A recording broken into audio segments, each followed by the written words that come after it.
Fermented grape ஜூஸுக்கும் இந்த ஆல்கஹாலுக்கும் பெரிய வித்தியாசம் இருக்குது. எத்தனை வாட்டி சொன்னாலும் உங்களுக்கு புரியாது. ஜீசஸ் வந்து ஒயின் குடிச்சாரு.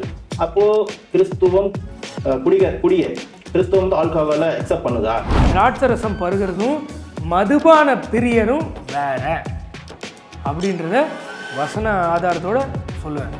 2000 வருஷமா இந்த கிறிஸ்தவ சமூகம் எதுலேருந்து பதில் சொல்கிறாங்க?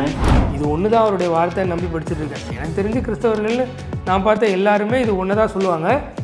இஸ்லாம் தான் மூச்சுக்கு 300 முறை குரான்னு சொல்லுவாங்க. ஆனால் கோட் பண்ணுறது ஃபுல்லாக அதீஸு அது இதுன்னுவாங்க. கிறிஸ்தவத்தை தவறாக சித்தரிக்கும் இஸ்லாமியர்களை வறுத்தெடுக்கலாம் வாங்க. போதை தர பொருளை தான் ஜீசஸ் அதாவது மிராக்கல்ங்கிற பேரில் உருவாக்கி அங்கே இருக்க எல்லாருக்கும் கொடுத்தாரா? அப்போ போதையை என்ன செஞ்சார வளர்த்தாராங்கிற ஒரு கேள்வி இருக்குது. இப்போ இந்த 2000 வருஷமா இந்த கேள்வி இருக்குது. போதையை வளர்த்தாரா? இந்த கேள்வி 2000 வருஷமா இல்லை. உங்களை மாதிரி தற்குறிகள் இப்போ நேற்று பெஞ்ச முளையில் முளைச்சிக்கிட்டு யாருடைய பேச்சை கேட்டு சுய புத்தி இல்லாமல் பேசிக்கிட்டு இருக்கிறீங்க. ஆல்கஹால் ஆல்கஹால் ஆல்கஹால்னு. ஆல்கஹால்னா எத்தனால், அது காரில் யூஸ் பண்ணுற ஃபியூவல், அந்த மாதிரியான சால்வென்ஸில் யூஸ் பண்ணக்கூடிய கெமிக்கல். ஃபர்மெண்டட் கிரேப் ஜூஸு வேறு. இன்றைக்கி நீங்கள் குடிக்கிற பிராண்டி விஸ்கி அதெல்லாம் வேறு. ஃபர்மெண்டட் கிரேப் ஜூஸுக்கும் இந்த ஆல்கஹாலுக்கும் பெரிய வித்தியாசம் இருக்குது. எத்தனை வாட்டி சொன்னாலும் உங்களுக்கு புரியாது. எதுக்கு டைம்? அடுத்து பார்ப்போம். ஜீசஸ் வாழ்கிற காலத்திலேயே லூக்கால பார்த்தீங்கன்னா ஒரு சப்ஜெக்ட் இருக்கும். 7வது சாப்டர்ல 33-34 வசனம் படித்தா நமக்கு தெரியும். அது நல்லா தெரியும். இப்போ கொஞ்ச நேரத்துக்கு முன்னாடி சொன்னது இயேசு போதையை வளர்த்தாரா அப்படின்னு கேட்டார்ல. கேட்டுட்டு அதே நபர் இந்த வசனங்களை கோட் பண்ணிவிட்டு கரெக்டாக ஒரு விஷயத்தை மட்டும் மறைப்பார் பாருங்க. வந்து அன்னைக்கு ஜீசஸை எதிர்த்தவங்க என்ன கேள்வி கேட்பாங்கன்னா, முன்னாடி யோவான் வந்தாரு, அவர் பிரெட்டும் ஒயினும் சாப்பிட மாட்டாருன்னு நீங்க என்ன செஞ்சீங்க? பிசாசு பிடிச்சவன்னு சொன்னீங்க. இப்போ வந்திருக்கிறவர் ஒயின் சாப்பிட்றாரு, இப்போ நீங்க இவரை வந்து என்ன சொல்ல போறீங்க அப்படின்னு அவர் அதுக்கு ஒரு பதில் சொல்ற மாதிரி லூக்கா சொல்லியிருப்பார். அப்போ இவர் ஜீசஸ் சாப்பிட்டதாகவும் பைபிள் சொல்லுது. அப்போ நம்ம எந்த கோட் பண்ணி ஜீசஸ் சாப்பிட்டதாகவும் பைபிளில் சொல்லுதுன்னு சொல்கிறாரு. அதை முழுசாக முடிக்கணும்ல. நான் பைபிள்லேருந்து படிக்கிறேன். ஆனால் நியூ டெஸ்ட்மெண்ட்டில் லூக்கா எழுதின சுவிசேஷம் 7வது அதிகாரத்தில் 31வது வசனம்னு, பின்னும் கர்த்தர் சொன்னது. கர்த்தர்னா யாருன்னா தேவன்னா, எங்களுடைய தேவன் இயேசு கிறிஸ்து. இந்த சந்ததியை யாருக்கு ஒப்பிடுவேன்? எந்த சந்ததினா நீங்கள் 7வது அதிகாரம் ஸ்டார்டிங்லேருந்து படிங்கண்ணே. சரிசெய பரிசெயர்னு 2 விளங்காத குரூப் இருக்குன்னு, அவங்கள ஆண்டவர் நிறைய சாட்டடி கொடுப்பாரு, இப்போவும் கொடுக்குறாரு. இவர்கள் யாருக்கும் ஒப்பாயிருக்கிறார்கள்? சந்தை வெளியில் உட்கார்ந்து ஒருவரை ஒருவர் பார்த்து, உங்களுக்காக குழல் ஊதினோம், நீங்கள் கூத்தாடவில்லை, உங்களுக்காக புலம்பினோம், நீங்கள் அளவில்லை என்று குறை சொல்லுகிற பிள்ளைகளுக்கு ஒப்பாயிருக்கிறார்கள். எப்படியெனில் யோவான் ஸ்நானன் அப்பம் புசியாதவனும் திராட்சரசம் குடியாதவனுமாய் வந்தான், அதற்கு நீங்கள் அவன் பிசாசு பிடித்திருக்கிறவன் என்றீர்கள். மனுஷகுமாரன், அதாவது தேவன் மனுஷனாக இங்கே வந்தார் இல்லையானா, அவர் போஜனபானம் பண்ணுகிறவராய் வந்தார்.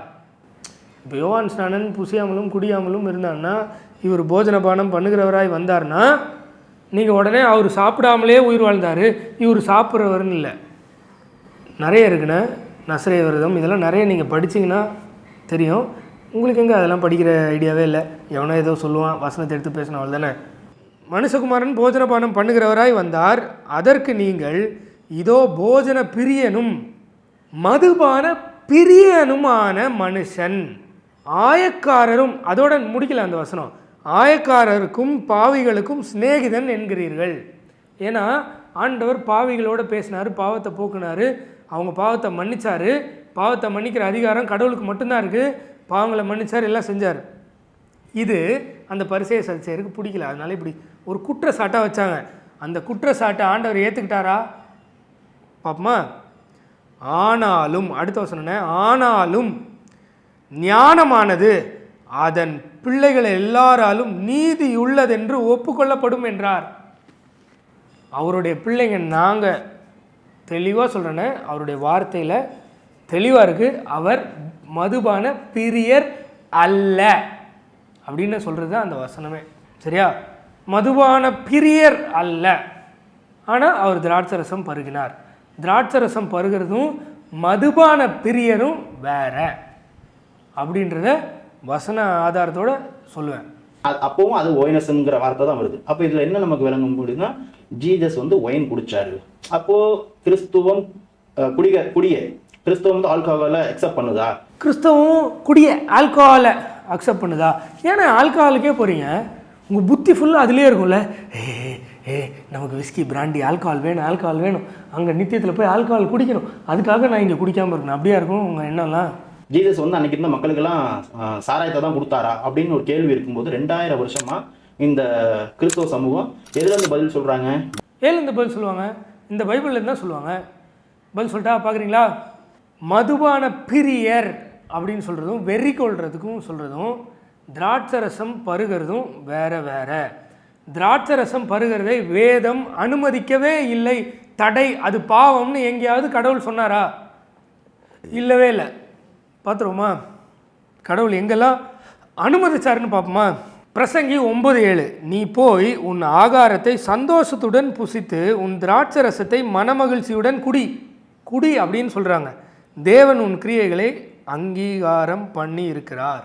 நீங்கள் தானே உங்கள் வாயில் முன்னாடி சொன்னீங்க, அது யூதர்களுடைய ஒரு கலாச்சாரம், ஒரு சாதாரண நிகழ்வு.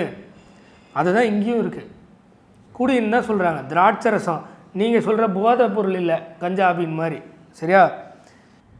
ஆமோஸ் 9:14, என் ஜனமாகிய இஸ்ரவேலின் சிறையிருப்பை திருப்புவேன், அவர்கள் பாழான நகரங்களை கட்டி அவைகளில் குடியிருந்து திராட்சை தோட்டங்களை நாட்டி அவைகளுடைய பல ரசத்தை குடித்து தோட்டங்களை உண்டாக்கி அவைகளின் கனிகளை புசிப்பார்கள். பழரசனை ஒயின் தான் நீங்கள் சொல்கிற அதே வார்த்தை தான், ஆனால் அது ஃபர்மெண்டட் கிரேப் ஜூஸ், சரியா? அதே திராட்சை ரசத்தை குடிக்கக்கூடாது, எப்படி குடிக்கக்கூடாதுன்னு கண்டம் பண்ணியிருக்கு, அதையும் நம்ம பார்த்துருவோம். அதுக்கு முன்னாடி இன்னொரு விஷயம், புதிய உடன்படிக்கையில் புதிய ஏற்பாட்டில் என்ன சொல்லியிருக்குன்னு பார்த்துருவோமா?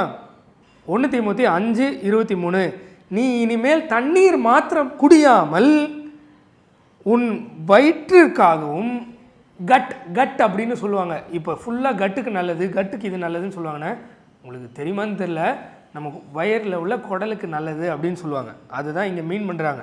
நீ இனிமேல் தண்ணீர் மாத்திரம் குடியாமல் உன் வயிற்றிற்காகவும் உனக்கு அடிக்கடி நேரிடுகிற பலவீனங்களுக்காகவும் கொஞ்சம் திராட்சை ரசமும் கூட்டிக்கொள். தண்ணி மட்டும் குடிக்காதா, இதையும் கொஞ்சம் சேர்த்து குடி அப்படின்னு சொல்கிறாங்க பால் தீமோத்தேயுக்கு எழுதுகிற நிருபத்தில். காரணம் என்ன? அது ஃபர்மெண்டட் கிரேப் ஜூஸ், அதுதான் திராட்சை ரசம், சரியா? போதை ஏறுமா? ஆமாம். எப்படி ஒரு ஒரிஜினல் பியூர் தென்னங்கள்லையோ பனங்கள்லையோ ஒரு பானையை எடுத்து குடிச்சிங்கன்னா எப்படி இருக்குமோ அப்படி இருக்கும். அது வந்து ஒரு மெடிசனல் வேல்யூவாக அதை யூஸ் பண்ண சொல்கிறாங்க, சரியா? இப்போ அதே பைபிள்லேருந்து பதில் சொல்கிறேன், அதை கடவுள் எங்கெல்லாம் வேண்டான்னு சொல்கிறாருன்னு பார்த்துருவோமா?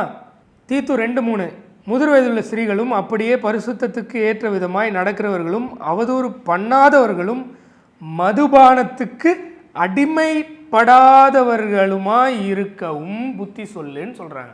மதுபானத்திற்கு என்ன ஆகக்கூடாது? அடிமைப்படாதவர்களாக இருக்கணும். எபேசியர் 5:18, துன்மார்க்கத்திற்கு ஏதுவான மதுபான வெறி கொள்ளாமல் ஆவியினால் நிறைந்து இருக்கணும் அப்படின்னு சொல்கிறாங்க. மதுபான வெறி கொள்ளாமல்னு சொல்கிறாங்க. இதே இது பழைய ஏற்பாட்டில் நீதிமொழிகள் 20:1, திராட்சரசம் பரியாசம் செய்யும், மதுபானம் அமளி பண்ணும், அதனால் மயங்குகிற ஒருவனும் ஞானவான் அல்ல. அதனால் மயங்குகிறவன், அதுக்கு நீங்கள் அடிக்டாக இருந்தீங்கன்னா இல்லைன்னு சொல்கிறாங்க. இன்னும் நிறைய வசனங்கள் இருக்குது. மதுபான பிரியரையும் மாம்ச பெருந்தீனிக்காரரையும் சேராதே, நீதிமொழிகள் 23:20. சாராயத்தை குடிக்க வீரரும் மதுவை கலந்து வைக்க பராக்கிரமசாலிகளுமாய் இருந்து பரிதானத்திற்காக குற்றவாளியை நீதிமானாக தீர்த்து நீதிமானின் நியாயத்தை அவனுக்கு விரோதமாய் புரட்டுகிறவர்களுக்கு ஐயோ, ஓ அன்டு யூ, ஏசாயா 5:23. அப்படியே புதிய உடன்படிக்கையில் கலாத்தியர் 5:21, பொறாமைகள், கொலைகள், வெறிகள், களியாட்டுகள் முதலானவைகளே இப்படிப்பட்டவைகள். இதில் வெறிகள் இருக்குல்ல, அதுதான் மதுபான வெறி, ஏன்னா இங்கிலீஷில் ட்ரங்கன்னஸ்ன்னு இருக்கும். இப்படிப்பட்டவர்கள் தேவனுடைய ராஜ்யத்தை சுதந்தரிப்பதில்லை அப்படின்னு சொல்லியிருக்கு. இப்பொழுதும் உங்களுக்கு சொல்லுகிறேன்னு சொல்கிறாங்க. அப்படியே 1 கொரிந்தியர் 6:9, அநியாயக்காரர் தேவனுடைய ராஜ்யத்தை சுதந்தரிப்ப இல்லை என்று அறியீர்களா? வஞ்சிக்கப்படாதீர்கள். வேசி மார்க்கத்தாரும் விக்கிரக ஆராதனைக்காரரும் விபச்சாரரும், சுய புணர்ச்சிக்காரரும், ஆண் புணர்ச்சிக்காரரும், திருடனும், பொருளாசைக்காரரும், இப்படி மோசமான லிஸ்ட்டில் எதை சேர்க்குறாங்க? வெறியரும், ட்ரங்கன்னஸ்னு இங்கிலீஷில் இருக்கும், வெறியரும், உதாசீனரும், கொள்ளைக்காரரும் தேவனுடைய ராஜ்யத்தை சுதந்திரிப்பதில்லை. சரியா? இன்னும் நிறைய எண்ணிலடங்கா வசனங்கள் சொல்ல முடியும். மதுபான வெறி கொள்ளக்கூடாது. அதாவது சாராயம், ட்ரிங்க்ஸு அளவாக சாப்பிட்டுக்கலான்னு பைபிள் சொல்லலை. ஃபர்மெண்டட் கிரேப் ஜூஸ், அந்த கலாச்சாரத்தில் உள்ள திராட்சை ரசத்தை அருந்தலாம்னு பைபிள் சொல்லுது. ஆனால் வெறி கொள்ளக்கூடாதுன்னு சொல்லுது. இது இன்னைக்கு நடைமுறையில் பொருந்தாது. ஏன் பொருந்தாது? இன்னைக்கு கிடைக்கிறதெல்லாம் பிராண்டி, விஸ்கி, ஓட்கா, ஜின்னு, பீரு, அதெல்லாம் இங்கே பொருந்தாது. பைபிளில் 140 இடம் நான் என்னால் காட்ட முடியும் இந்த போதை தர பொருள் யாயின் ப்ளஸ் ஒயினஸை பற்றி. அப்போ இந்த கிறிஸ்தவர்கள் எதுலேருந்து பதில் கொடுப்பாங்க அப்படின்னா தால்மூத்லேருந்து பதில் கொடுப்பாங்க. ஓகே. ஆனால் உண்மையிலே சொல்கிறேன், தால்மூதுனா நீங்கள் சொல்லி தான் நான் கேள்வியே படுறேன். ஏற்கனவே அங்கங்கே ஏதாவது என் காதில் விழுந்திருக்கும், ஆனால் அவ்வளோ டீட்டெயில்ஸ் தெரியாது. ஏன்னா நான் பிறந்ததுலேருந்து கிறிஸ்தவனாக இருக்கேன், 24 வயசு வரைக்கும். ஆனால் உண்மையாக கடவுள் யாருன்னு தெரியாமல் வளர்க்கப்படுறேன் கிறிஸ்தவனா. அப்பவும் இது ஒன்று தான் ஆண்டவருடைய வார்த்தைன்னு தான் எனக்கு சொல்லி வளர்த்தாங்க. அதுக்கப்புறம் கடவுள் யாருன்னு தெரிஞ்சு அவரை ஃபாலோ பண்ணும் அப்படின்னு சொல்லி அவருடைய வார்த்தையை எடுத்து படிக்கிறேன். இன்றைக்கு வரைக்கும் 2014 பிப்ரவரிலேருந்து இன்றைக்கு வரைக்கும் இது ஒன்று தான் அவருடைய வார்த்தையை நம்பி படிச்சுட்டு இருக்கேன். எனக்கு தெரிஞ்சு கிறிஸ்தவர்கள்னு நான் பார்த்த எல்லாருமே இது ஒன்று தான் சொல்லுவாங்க. இஸ்லாம் தான் மூச்சுக்கு 300 முறை குரான்னு சொல்லுவாங்க. ஆனால் கோட் பண்ணுறது ஃபுல்லாக அதீஸு அது இதுன்னுவாங்க. அது நீங்கள் பார்த்துக்கோங்கண்ணே. அடுத்து இந்த நபர் என்னென்ன உருட்டுவார்ன்றதையும் தொடர்ச்சியாக அடுத்தடுத்த பதிவில் பார்க்கலாம். பை. அவங்களுடைய புக்கையே படிக்கிறது இல்லை, அதுக்குள்ளே இங்கே வந்துடுறது. இங்கே வரமாட்டாங்க. ஏற்கனவே ஒரு சில கொஞ்சம் மூளை கம்மியானவங்க எதையாவது எழுதி வச்சுருப்பாங்க அரைகுறையாக, அதை படிச்சுட்டு மகிழ்ச்சி வந்து ஒப்பிக்கிறது. ஸோ வைன் வந்து ஜீசஸோட வாழ்க்கையிலேருந்து பைபிள் பிரகாரம் நம்ம அப்படி நம்பலை. இந்த ஆள் வைனுன்னு சொல்கிறது பட்ட சாராயம், இந்த பிராண்டி, ரம்மு, விஸ்கி, ஓட்கா, இதை மீன் பண்ணுறாரு. இதை நீங்கள் மீன் பண்ணவே கூடாது. அப்போ போதை என்ன செஞ்சார வளர்த்தாராங்கிற ஒரு கேள்வி இருக்குது. இப்போ இதில் 2000 வருஷமாக அந்த கேள்வி இருக்குது. இதில் மன்னிப்பு கேட்டுட்டு அதை சொல்லுவீங்க. எப்போ ஒன்று தப்புன்னு சொன்னால் பேசாமல் கம்முன்னு இருக்கணும். அது என்ன மன்னிப்பு கேட்டுட்டு பேசிக்கிறது?